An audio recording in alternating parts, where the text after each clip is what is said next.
хочу вас проинформировать о том, что... вазири молияи тоҷикистон тасдиқ кард ки афзоиши андозу пардохтҳо дар кишвар бо ҳадафи афзоиши маошу нафақа ва кӯмакҳои иҷтимоӣ сурат мегирад.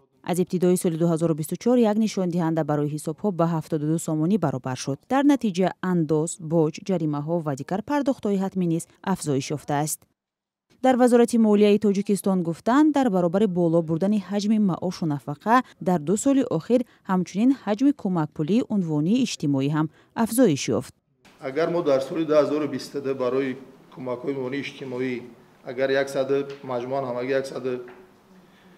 116 миллион агар масраф мекардем, пас ин нишондиҳанда дар соли 2023 ба 154,3 миллион ва соли 2024 рақам ба 219,3 ва соли 2025 ба 298,7 миллион сомонӣ баробар мешавад. фикр мекунам ки тамоюли болоравии нишондиҳандаҳо худ гувоҳи он аст ки ҳукумати мамлакат барои дастгирии оилаҳои ниёзманд кадом иқдомҳоро роҳандозӣ карда истодааст.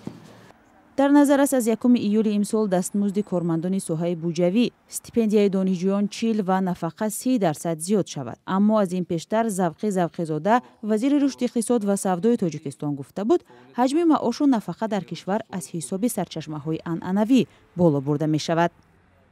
маош ва нафақа дар Тоҷикистон аз поинтаринҳо дар минтақа аст. бархе аз ҳамсуҳбатони мо дар пурсишҳои сарироҳӣ мӯътақиданд, ки дар баробари боло бурдани маошу нафақа бояд андозу пардохтҳои ҳатмӣ бо назардошти вазъи молии мардум таъин карда шавад. вазир бузи меҳнат дар мо нафақа мисол кам аст, ба талабот ҷавобгӯ нест. барои همین زندگی خلق بهتر شدن همین جریمه رو کمتر کردن می‌کنه. ما را کوی جریمه از پول نیستم نه که باید زیاد نشودم.